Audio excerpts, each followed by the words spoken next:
पानी है। तो बाबा ने इसमें विशेष बताया है कि बच्चे, एक तो भगवान तुम्हें पढ़ाते हैं, तो कितना बार ये इंस्टिल करते हैं ना बाबा, तो इसलिए ये जन्म परमात्मा पालनहार है, तो वैसे भी ये जन्म विशेष हो गया हीरे जैसा।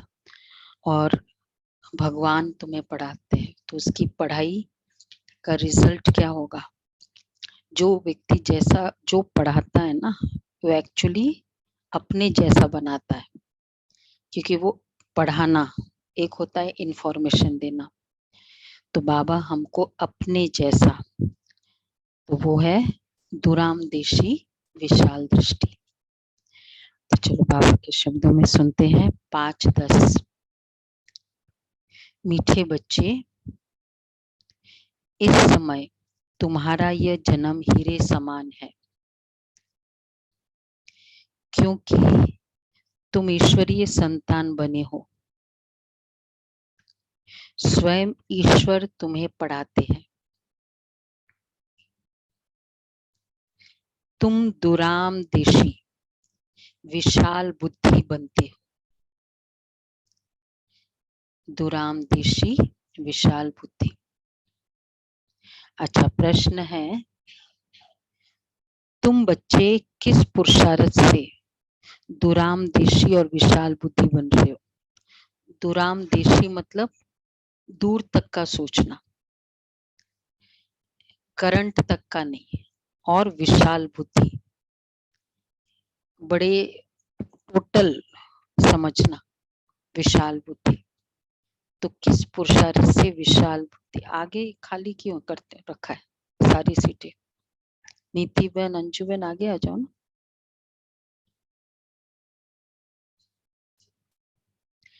हाँ, तो किस पुरुषार्थ से दूरामदेशी विशाल बुद्धि बनते हैं?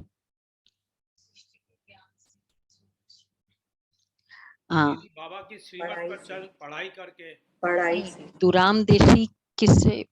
वो चालू करो। दूरामदेशी का मतलब नहीं मालूम। ब्लूटूथ नहीं, दूरामदेशी किससे बनते हैं और विशाल बुद्धि किससे बनते हैं? पहले दूरामदेशी मतलब दूर तक की समझना।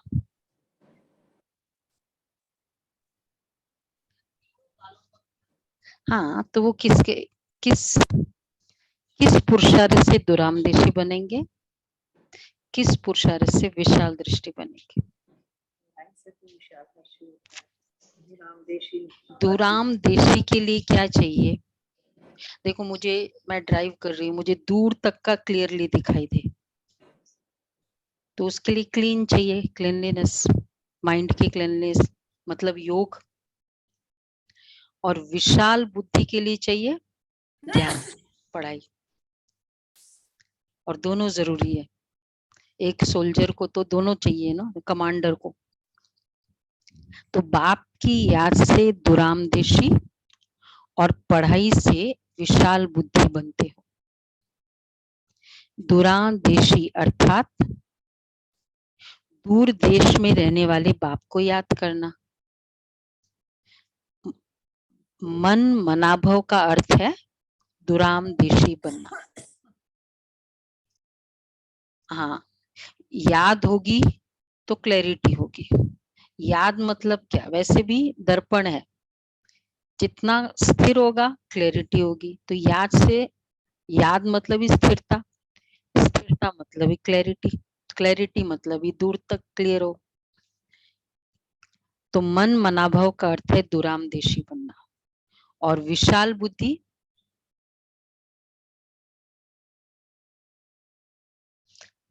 याद ना, याद मतलब ही मन मनाभव, मन को मेरे में लगाओ, इसको कहेंगे। और विशाल बुद्धि अर्थात पूरा टोटल पिक्चर। तो टोटल पिक्चर के लिए चाहिए टोटल ज्ञान, टोटल ज्ञान। सृष्टि के आदि मध्य अंत का ज्ञान बुद्धि में हो, तो तुम्हें पहले क्या बनना है? पहले दूरामदेशी फिर विशाल बुद्धि बनना है। पहले दुरामदेशी, क्योंकि याद, पहले याद फिर विशाल बुद्धि। वैसे हाँ, लेकिन ज्ञान होने से पवित्रता आती है। बाबा लहरी लाल है ना आज बाबा कहते बच्चे ज्ञान के बगैर याद कैसे करोगे, वो भी तो है। और साइमल्टेनियस होता है ना, जितना जितना समझ आती जाती उतना प्यार बढ़ता जाता है, तो ये भी होता है। अच्छा, गीत है हमारे तीर्थ न्यारे है। ओम शांति। बच्चों ने गीत सुना कि हमारे तीर्थ न्यारे है। हमारा तीर्थ बहुत दूर है, इसलिए बच्चों को कहा जाता है दुरामदेशी भव, दूर देश में रहने वाले। अच्छा, फिर कहते विशाल बुद्धि भव, सबकी बुद्धि इस समय तुच्छ है ना, माया ने तुच्छ बुद्धि बना दिया। तो बच्चों की ये दुरामदेशी बुद्धि अर्थात दूर के रहने वाले की याद, और विशाल बुद्धि अर्थात सारे सृष्टि के आदि मध्य अंत का ज्ञान बुद्धि में है। ये भी बहुत जरूरी है, सारे सृष्टि के आदि मध्य अंत का ज्ञान टोटल।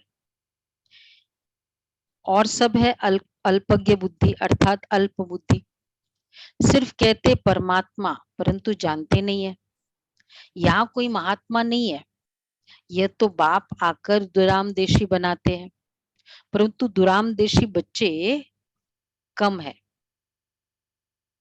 भल ज्ञान बहुत है। कैसे?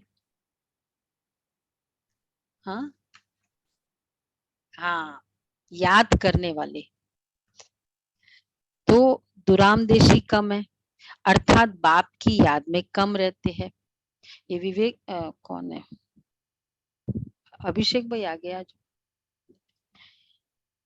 बाकी साधु तो साधना करते हैं, यथा राजा रानी तथा प्रजा, सारी दुनिया इस समय पतित है।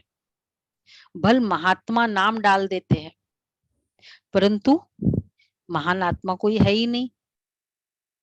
कई फिर श्री कृष्ण को महात्मा कहते हैं, योगी राज नाम होता है ना, यह फिर भी राइट है, क्योंकि वहां श्रेष्ठाचारी दुनिया है, यह तो है भ्रष्टाचारी दुनिया। यथा राजा रानी तथा प्रजा, परंतु इस समय राजा कोई है ही नहीं, प्रजा का प्रजा पर राज्य है। बाप कहते हैं शास्त्र पढ़ने से तुम मेरे से मिल नहीं सकते हो, और ना ही कोई मुक्ति में जा सकते हैं, जब तक मेरे द्वारा कोई मेरे को न जाने, और जब तक कल्प के अंत में मैं न आऊं। मनुष्य तो श्री कृष्ण को याद करते, वह तो इस देश का है, दुरामदेशी नहीं है नहीं, मतलब श्री कृष्ण दुरामदेशी नहीं है। हाँ,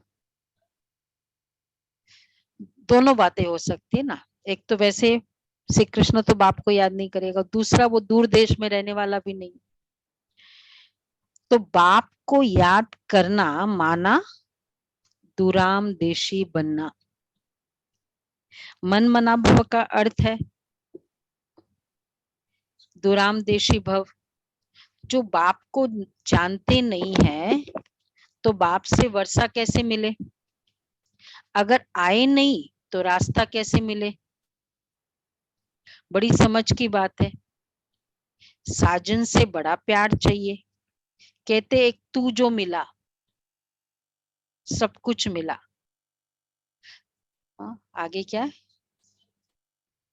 बहुत अच्छी गीत है। एक एक तू जो मिला सारी दुनिया मिली, खेला जो मेरा दिल सारी दुनिया खिली। बाबा कहते हैं साजन से बड़ा प्यार चाहिए, तो एक से ही सब कुछ प्राप्ति हो जाती है, ऐसे साजन से बहुत लव चाहिए। यह है बेहद की नॉलेज, विराट ड्रामा अर्थात वैरायटी, जिसमें अनेक मत है, तभी कहते हैं द्वैत राज्य। द्वैत या दैत्य एक ही बात है। अनुपमा बहन आगे आ जाओ ना, सब पीछे क्यों बैठे, ये पूरी खाली है।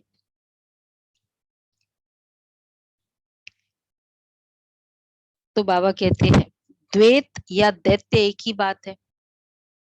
दैत्य कहा जाता है रावण को, देवता बनाने वाला एक ही बाप है। कहते हैं मनुष्य से देवता। अच्छा कितनी सहज बात है। तुम हो विशाल बुद्धि, शास्त्र पढ़ने वाले को विशाल बुद्धि नहीं कहेंगे, वह है भक्ति। ज्ञान अलग चीज है, भक्ति अलग चीज है। ज्ञान तो ज्ञान सागर बाप देते हैं। तुम हीरे जैसा थे, अब कौड़ी जैसे बन गए हो। अब बाप हीरे जैसा बनाते हैं। तो तुम विशाल बुद्धि होने से फिर क्या करते हो, दुरादेशी याद, और विशाल बुद्धि होने से क्या फायदा होता है, कंप्लीट ओवरऑल नॉलेज हो जाए तो विश्व पर राज्य करते हो विशाल बुद्धि होने से। तो दोनों का कॉम्बिनेशन चाहिए ना। एक लीडर है तो उसको दूर की भी सोचना है और सब कुछ समझते हुए दूर की भी सोचना है, दूर का भी और टोटल। हाँ, वहां अखंड अटल राज्य है। तो विशाल बुद्धि ज्ञान में होते हैं। तुम जानते हो सतयुग में सुख था, फिर धीरे धीरे नीचे सीढ़ी उतरनी है। अच्छा चढ़ने में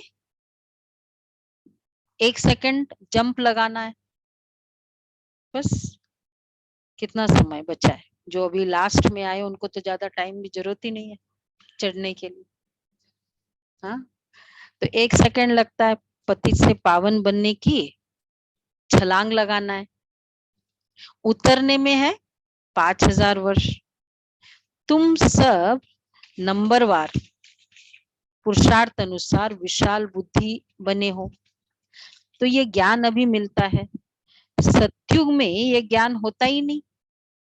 संगम पर बाप आते हैं हूबहू कल्प पहले मुआफिक। सतयुग में विशाल बुद्धि नहीं कहेंगे, हीरे जैसा जन्म कहेंगे सतयुग में, पक्का। सोने जैसा जन्म होगा, सोने जैसा। सोने जैसा है, तो हीरे जैसा जन्म भी सतयुग में नहीं कहेंगे। क्यों?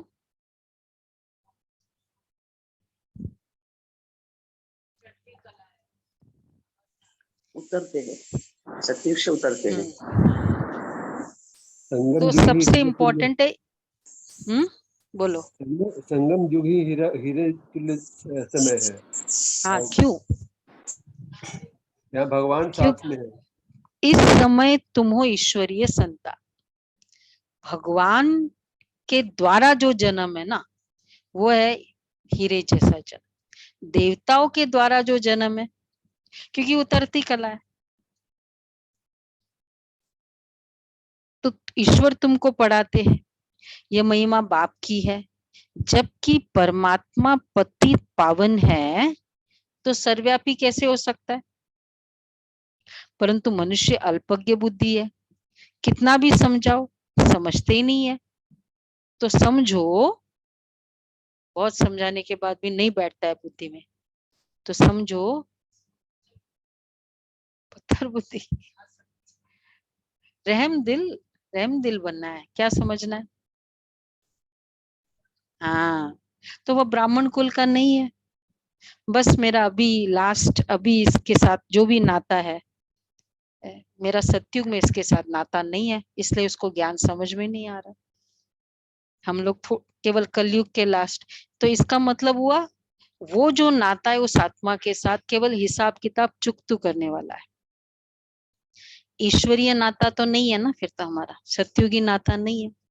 ठीक है, इसके साथ कंप्लीट करना है। तो जो ज्ञान नहीं समझ रहे, लेकिन है अभी कहीं ना कहीं संबंध में है, तो बाबा कहते हैं हमारे कुल का ही नहीं है, मतलब 21 जन्म तो हम साथ में नहीं रहेंगे, और उसके बाद फिर कुछ ना कुछ इंटरेक्शन होगी, तो लास्ट चुकतू करने आएंगे। तो जो देवता कुल का होगा वही ज्ञान को समझ ब्राह्मण बनेंगे। देखो बाबा का, ब्रह्मा बाबा का अपना बेटा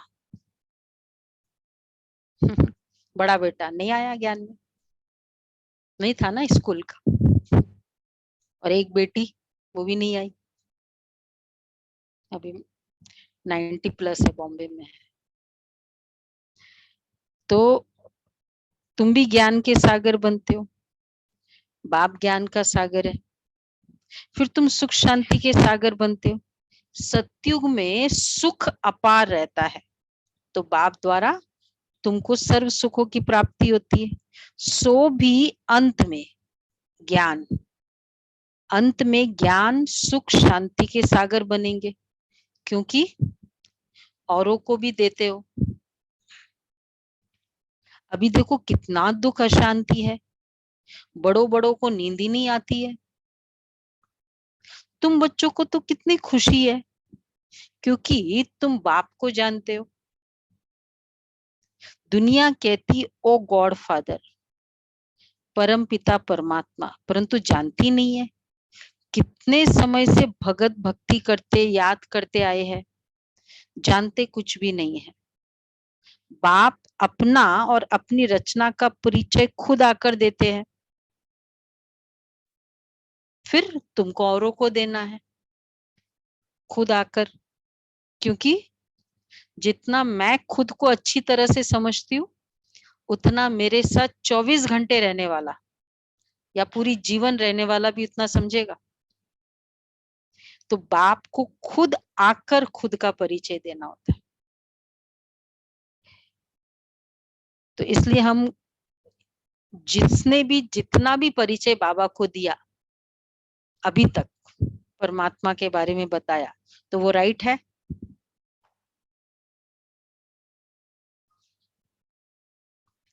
राइट नहीं है? राइट है, संपूर्ण नहीं है। जितना मुझे उन्होंने समझा,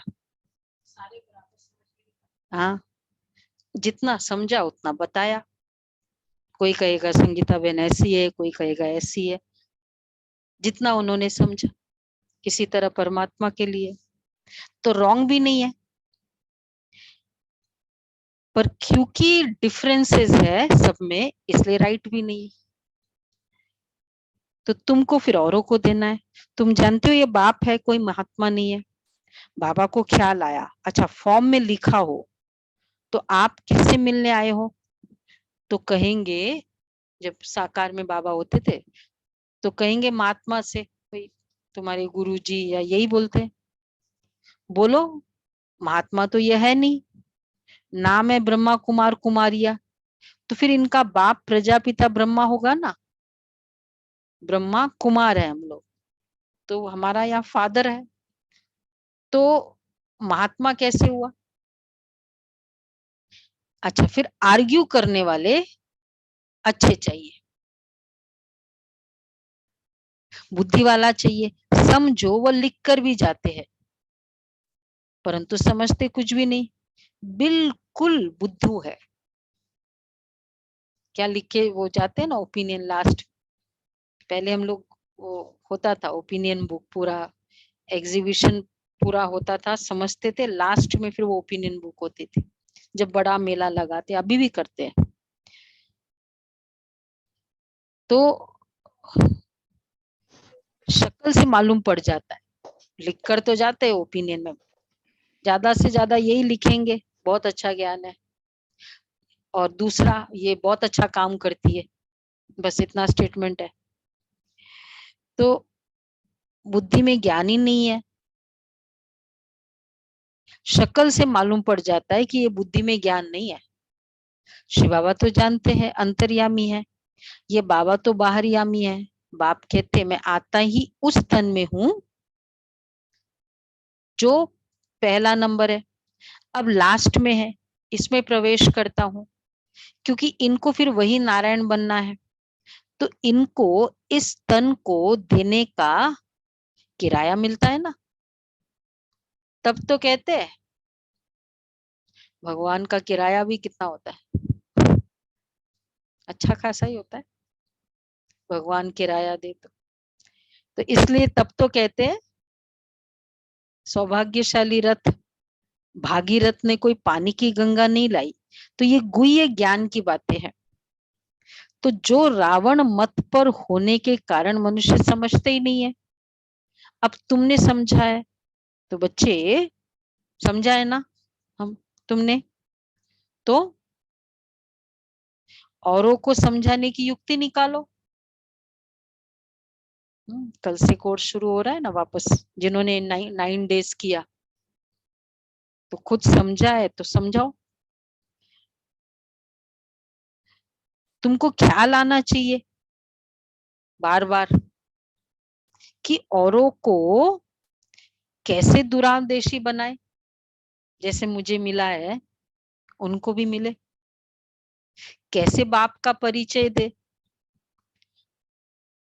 देखो बाकी जगह तो मंत्र होता है तो बोलते भी नहीं है, मतलब किसी को बताते भी नहीं है, कई सारी बातें तो वो डिस्क्लोज भी नहीं करते, और कितने तक तो ये भी नहीं बताते कि यहाँ जाते हैं हम।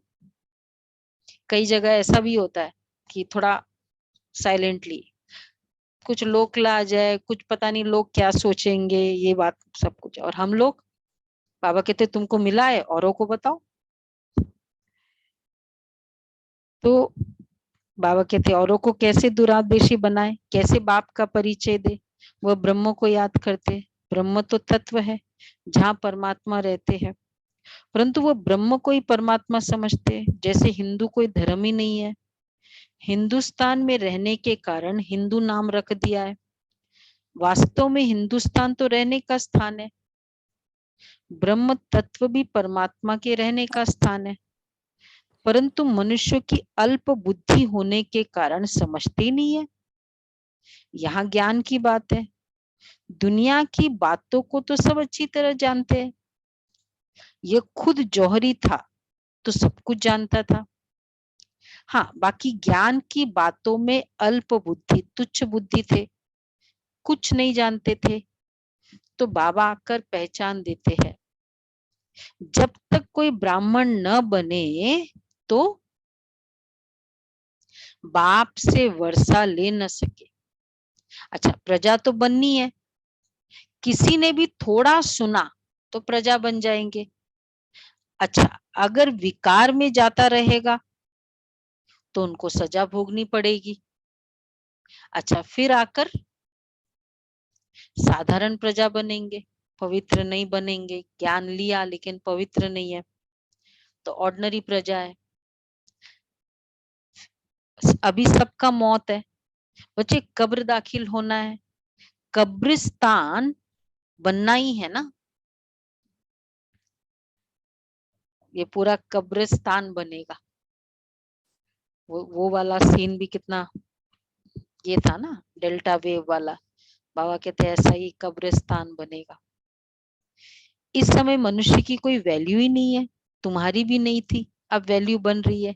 हाँ, बाकी जब विनाश होगा तो मच्छरों सदृश मरेंगे, जैसे दीपावली पर मच्छर कितने मरते हैं, तो सबको मरना ही है क्योंकि सबको वापस घर जाना है।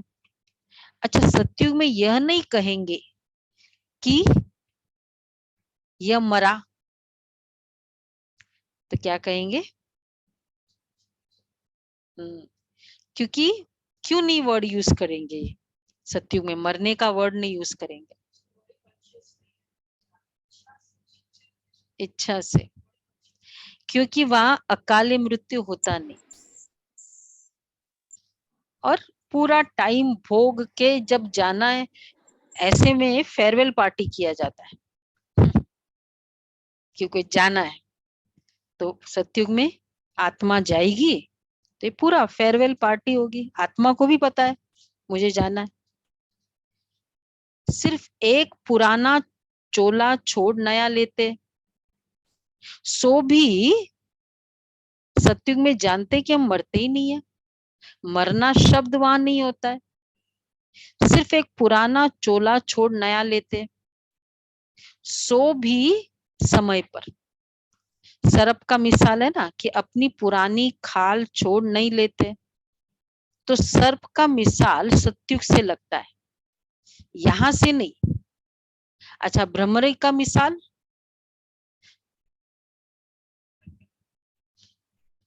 संगम से। तो वो यहाँ का है, पता है ना नयों को भ्रमरी किसे कहते हैं? भू भू करती है वो, और कीड़े को उड़ना सिखा देती है। तो भ्रमरी का मिसाल यहाँ का है। तो हम बच्चे भू भू करते रहते हैं और दूसरे को ज्ञान में लाते। सन्यासी भी ये मिसाल देते क्योंकि यहाँ का ही यादगार भक्ति मार्ग में चलता है। अभी तुम बच्चे जितनी जितनी धारणा करेंगे उतनी विशाल बुद्धि बनेंगे, उतनी कमाई करेंगे। जैसे सर्जन जितनी विशाल बुद्धि वाला होता है, जितनी दवाई आदि बुद्धि में अधिक रखता है, उतना कमाई करता है। तो यहाँ भी ऐसे है। अच्छा, कोई 250 रुपया कमाते हैं, कमाई करते, कोई तो फिर हजारों कमाते हैं। कोई राजा को ठीक कर दिया तो लाख लाख भी दे देते हैं। यहाँ भी ऐसे है। कोई को तो ज्ञान के पॉइंट्स की धारणा ही नहीं है, और कोई तो बड़े दुरामदेशी विशाल बुद्धि है, तो औरों को भी बनाते हैं। अच्छा, पहले वापस दुरामदेशी विशाल बुद्धि, पहले दुरामदेशी, पीछे विशाल बुद्धि कहेंगे। समझने की बात है ना। ब्राह्मणों जैसा सौभाग्यशाली कोई है ही नहीं, एकदम सबको ऊपर ले जाते हैं। ऊपर में परमात्मा है ना, तो उसका परिचय देते हो। तो तुम जानकार हो ना। बच्चों को तो बाप की जानकारी होती ही नहीं, होती ही है। अब पारलौकिक बाप आए हैं तुमको पावन बनाकर वापस ले जाने के लिए। एक खेती करने वाली बच्ची की कहानी है कि राजा बच्ची को ले आया, तो उसे अच्छा नहीं लगा तो उनको वापस भेज दिया। यहाँ भी ऐसे है। वही वो स्टोरी है ना, वो मतलब सोचा कि ये ऐसे सिंपल काम करती है तो इसको रानी राजमहल में लेके जाओ। लेकिन वो उसकी आदत थी कि मतलब कभी भी कुछ खाना होता है, भिखारी की भी जैसे भिखारी की तरह की स्टोरी है।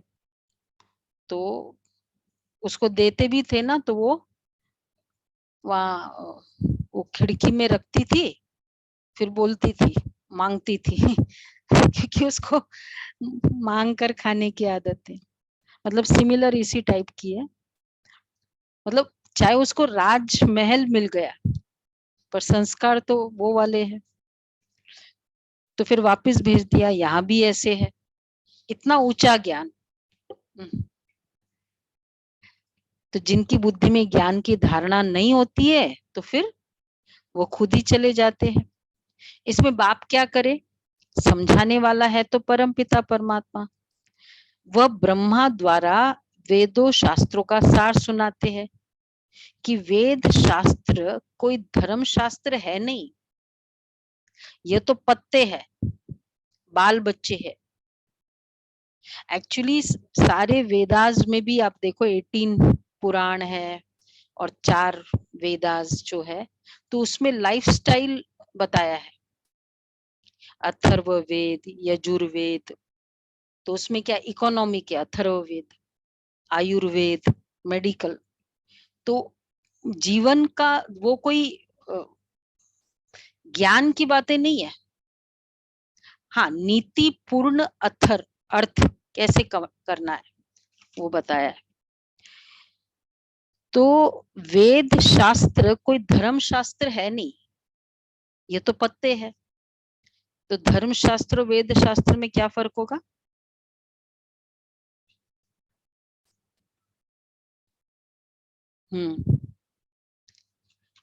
और धर्म शास्त्र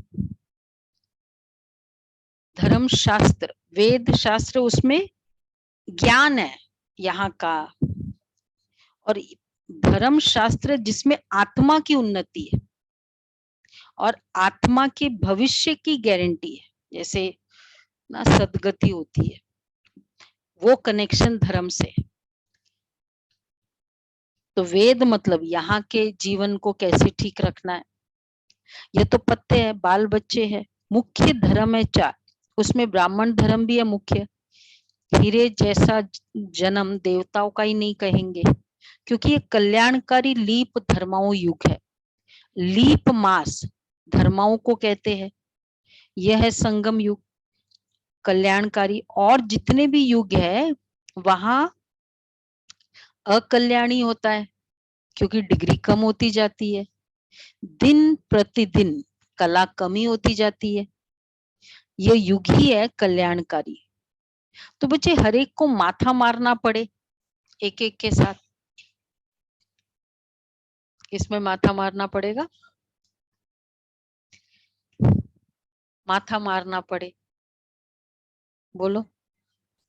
नहीं नहीं, आपको माथा मारना पड़ेगा दूसरों कि कैसे किसको समझाए। मारना पड़ता है ना माथा, एक ही बात को कितने अच्छे, मतलब कोर्स कराओ या शुरू शुरू में तो कितना माथा मारना पड़ता है। यह है संगम युग। यूं तो इस उस्ताद बता रहे हैं कि रास्ता कैसे बताओ। अच्छा, फिर हर एक का धंधा अपना अपना है, तो ये आना चाहिए ना कि कैसे औरों को दुबन दलदल से निकालूं। कोई तो दलदल से निकालने जाते हैं फिर खुद फंस जाते, तो कैसे? कोई तो दलदल से निकालने जाते हैं और खुद फंस जाते। वो कुछ ऐसे पॉइंट्स बताए हमें, यानी आंसर आए, हमको लगा यही बात राइट है, तो खुद ही गए। तो समझाने की भी बड़ी युक्ति चाहिए। पहले अल्फ को समझाओ तो बे बादशाही को भी जान जाए और सृष्टि चक्र को भी जान जाए। पहले अल्फ को तो जानो। अल्फ मतलब दो बातें, अल्फ ए वर्ड आत्मा, अल्फ अल्लाह, बस ये दोनों को जानो। फिर बे बादशाही को भी जान जाए और सृष्टि चक्र को भी जान जाए। तो पहले अल्फ को तो जानो। अच्छा, कोई 1000 दफा लिख कर दे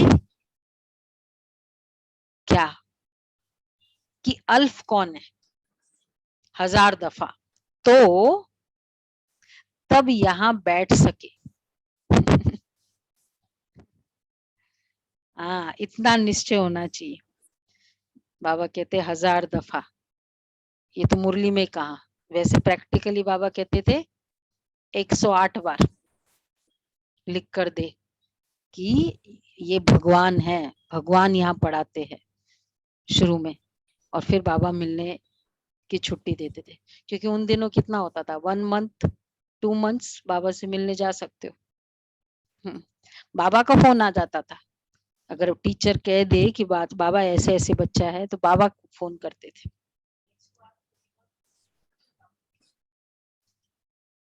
मतलब बाबा ये चाहते थे, महिमा लिखो कि ये भगवान है, मुझे निश्चय है कि ब्रह्मा तन में साक्षात परमपिता परमात्मा बैठकर पढ़ाते हैं, ये वाला लिखाई लिखते थे। तो माया कोई कम थोड़ी है, तो कोई तो ब्लड से भी लिख कर देते फिर चले जाते। माया कोई कम थोड़ी है। अच्छा, मीठे मीठे सिके लदे बच्चों प्रति माता पिता बाप दादा का याद प्यार गुड मॉर्निंग। हम सब रूहानी बच्चों की रूहानी माता पिता बाप दादा को याद प्यार पहले और नमस्ते। मम्मा के महावाक्य सुन लेते हैं। हम मनुष्य आत्माओं को पहले पहले कौन सी पॉइंट बुद्धि में रखनी है, जिस पर खूब अटेंशन रखना है? पहले पहले तो अपने को ये पक्का निश्चय रखना है कि हमको पढ़ाने वाला कौन है। अच्छा, दूसरी पॉइंट है, हम अभी मनुष्य आत्माएं हैं और परमात्मा हमारा पिता है। हम आत्मा बच्चे और परमात्मा बाप दोनों अलग अलग चीज है। अच्छा, तीसरी पॉइंट, पहले तो ये निश्चय है कि हमको पढ़ाने वाला कौन, फिर हम आत्मा बच्चे, वो परमात्मा। तीसरी, ईश्वर बेअंत भी नहीं है, ईश्वर सर्वत्र भी नहीं है। अब यहाँ यही नॉलेज बुद्धि में रखनी है। वैसे ये कंसेप्ट भी कितना मिसगाइडिंग है ना। ईश्वर बेअंत है, एंडलेस है, मतलब क्या हो सकता है एंडलेस? फिजिकल हो गया ना। जैसे आकाश तत्व एंडलेस है, वैसे वो ईश्वर भी एंडलेस है। तो वो तत्व हो तो एंडलेस है ना, इस तरह से उनको कहा गया। तो वो सोचे कि बहुत बड़ा, या बताने के लिए क्या बोले, एंडलेस, बेअंत। हाँ, बहुत है, बहुत। जब इस तरह से बाबा, और बाबा कहते हैं सागर है, गुण सागर की तरह है, कोई फॉर्म बड़ा नहीं होता है। तो तीसरी पॉइंट है, ईश्वर बेअंत भी नहीं है, ईश्वर सर्वत्र भी नहीं है। अब यही नॉलेज बुद्धि में रखनी है, इसलिए अपनी नॉलेज औरों से भी न्यारी है। भले दुनियावी मनुष्य समझते हमको परमात्मा का ज्ञान है, अब उनसे पूछो आप में कौन सा ज्ञान है, तो कहेंगे ईश्वर सर्वव्यापी है। अब परमात्मा तो कहते हैं मेरा ज्ञान मेरे द्वारा ही मिलता है। जैसे बैरिस्टर द्वारा बैरिस्ट्री, डॉक्टर द्वारा डॉक्टरी सीखी जाती है। भल वहां बैरिस्टर भी अनेक होते हैं, एक बैरिस्टर से न पढ़ा तो दूसरा पढ़ाएगा, एक डॉक्टर से न पढ़ा तो दूसरा डॉक्टर पढ़ाएगा, मगर ये ईश्वरीय नॉलेज सिवाय एक परमात्मा बिगर कोई भी मनुष्य आत्मा, चाहे साधु संत महात्मा हो, वो भी नहीं पढ़ा सकेगा। तो हम कैसे समझे कि इन्हों में कोई परमात्मा का ज्ञान है? उसका ज्ञान वही समझा सकता है, कोई दूसरा समझा ही नहीं सकता है। अच्छा, चौथा पॉइंट, परमात्मा युगे युगे नहीं आता, बल्कि परमात्मा कल्प कल्प एक ही बार इस संगम युग पर, अर्थात कलयुग के अंत और सतयुग के आदि संगम समय पर आता है और अनेक धर्मों का विनाश करा एक आदि सनातन सत धर्म की स्थापना कराता है। अब लोग कैसे कहते कि परमात्मा युगे युगे आता है? उसका भी प्रूफ क्या है, युगे युगे आता है।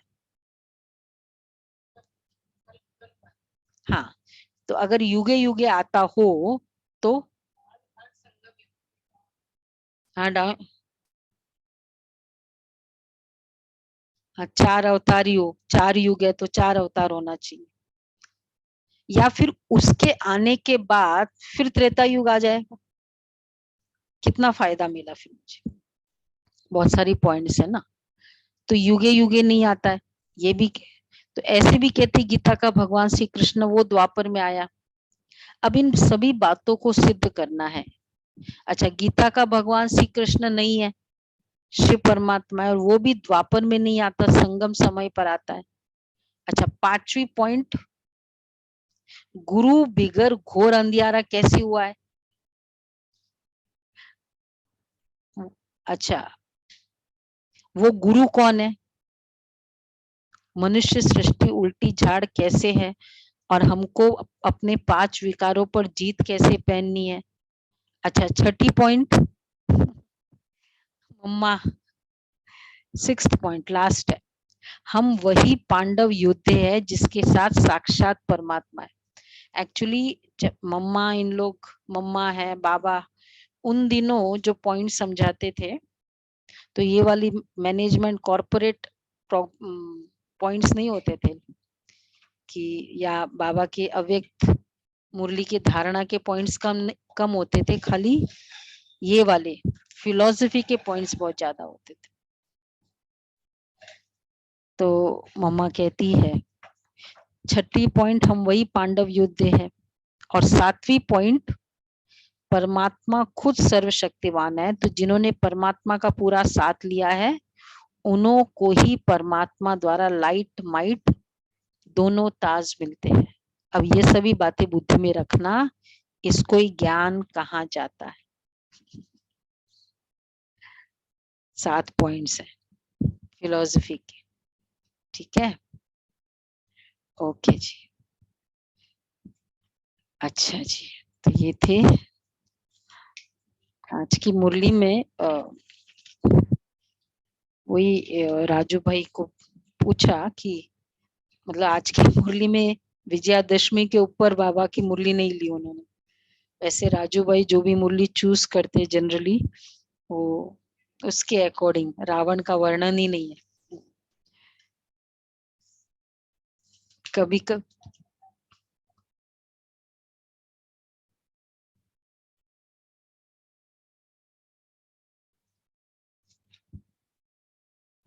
अंत में जाकर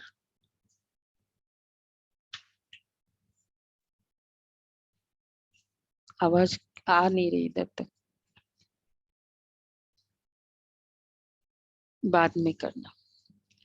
अच्छा, धारणा के लिए सार है, दुराम देशी बन बाप की याद में रहना है और दूसरों को दूर देश में रहने वाला बाप का परिचय देना है। दुराम देशी बन बाप की याद में रहना है और दूसरों को दूर देश में रहने वाले बाप का परिचय देना है। दूसरा पॉइंट है,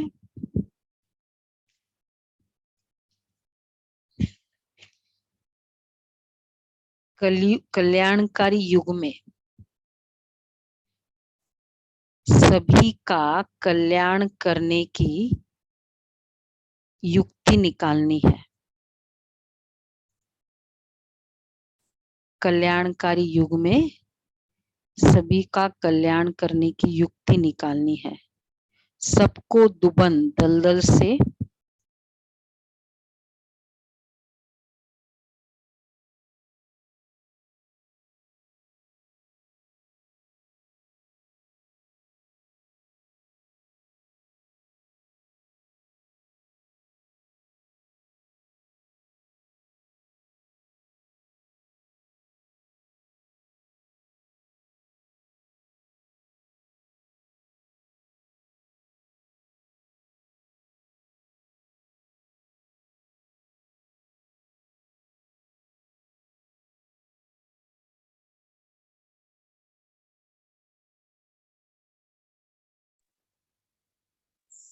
आवाज नहीं है।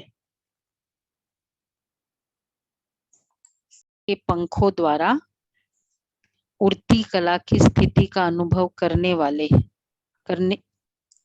उड़ती कला की स्थिति का अनुभव करने वाले कर्म योगी भव। उमंग उत्साह, आप ब्राह्मणों के उड़ती कला के पंख है। अगर कार्य अर्थ नीचे भी आते हो तो उड़ती कला की स्थिति से कर्म योगी बन कर्म में आते हो।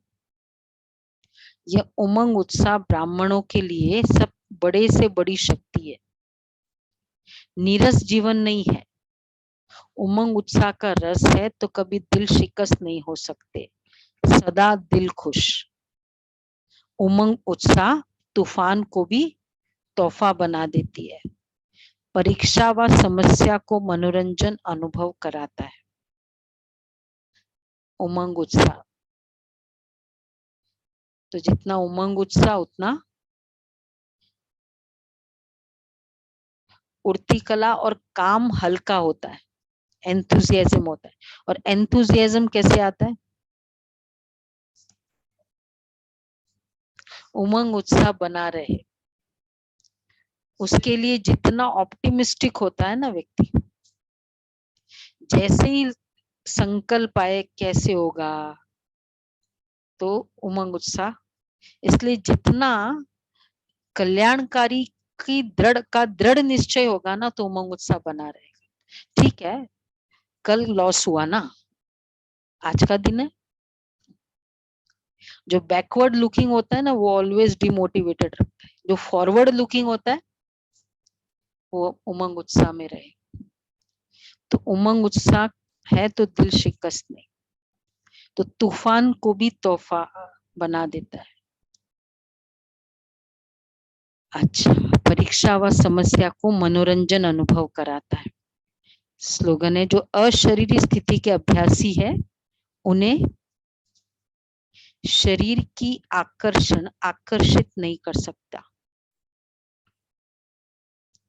जो अशरीरी स्थिति के अभ्यासी उन्हें शरीर की आकर्षण आकर्षित नहीं कर सकता। ओके जी, अव्यक्त इशारे 5 है ना आज। जैसे बाप को रहम आता है कि दाता के बच्चे और अल्पकाल की प्राप्ति के लिए चाहिए चाहिए के नारे लगा रहे हैं, ऐसे आप मास्टर दाता प्राप्ति स्वरूप बच्चों को विश्व की आत्माओं प्रति रहम आना चाहिए कि हमारे भाई अल्पकाल की इच्छा में कितने भटक रहे हैं। दाता के बच्चे अपने भाइयों के ऊपर दया और रहम की दृष्टि डालो। महादानी बनो, वरदानी बनो, चमकती हुई संतुष्ट मणिया बन सर्व को संतोष दो।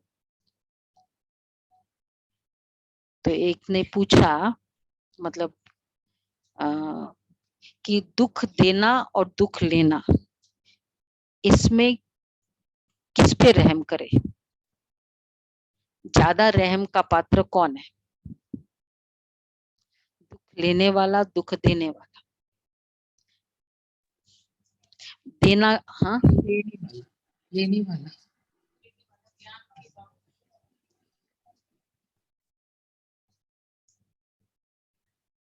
लेने वाले क्यों?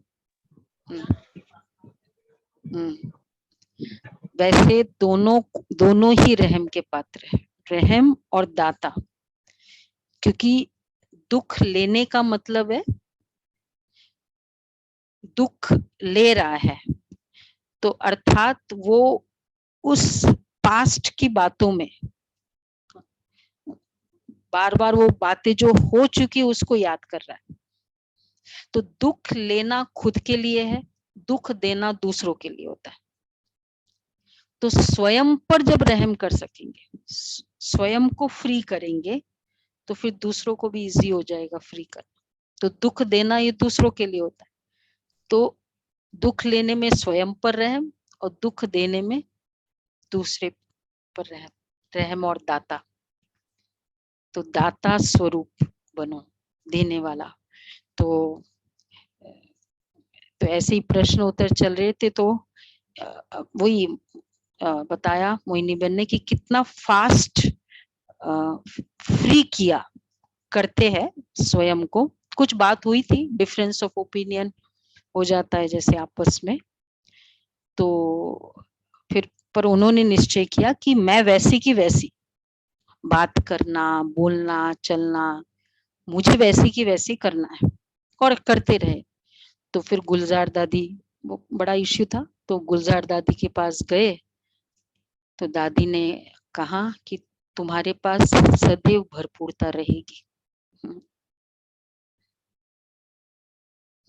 क्योंकि जिसके संकल्पों में भरपूरता है ना, हम जब दुख ले लेते हैं तो फिर हम क्या करते हैं, अब मैं भी नहीं करूंगी। वो जो नैरो माइंडेड होता है ना, तो उसने नहीं किया ना, उसने मुझे नहीं दिया तो मैं भी नहीं दूंगी। लेकिन देना, मेरे पास है ना, मैं देती जाऊं, मेरे पास सम्मान है, मेरे पास स्नेह है, मैं देती जाऊं। तो देने वाले के पास भरपूरता है। तो दादी ने मतलब अंदर की भरपूरता, फिर बाहर की भरपूरता। जब नहीं होता है तब हम कैलकुलेटिव होते हैं, इतना ही है, कम होता है ना कोई चीज, तो फिर कैलकुलेशन करेंगे कि इतना देना, इतना नहीं। लेकिन एबंडेंस, तो दाता मतलब ही तो हो गया, बहुत बड़ी डिफरेंस ऑफ ओपिनियन है, लेकिन अपने तरफ से देना है। तो ये है दाता फीलिंग, दाता की फीलिंग। तो वो वरदान कितना काम आता है। तो वरदान भी उन्होंने यही कहा कि वरदान भी कब मिलता है, जब खुद वो स्टेप लेते हैं। ऐसे ही आशीर्वाद नहीं दे देगा भगवान, खुद ने स्टेप लिया कि मुझे देते रहना है, तो फिर वरदान भी मिलता है। दादियों ने वरदान दी, तो ये फीलिंग होनी चाहिए। तो बहुत अच्छे है, मैं शेयर करूंगी वो दाता रहम दिल का पॉइंट्स। आज तो टाइम नहीं है, पर ये बहुत सारे डीप पॉइंट्स निकल रहे। किसको दाता कहते हैं, किस में रहम दिल बनना। ठीक है।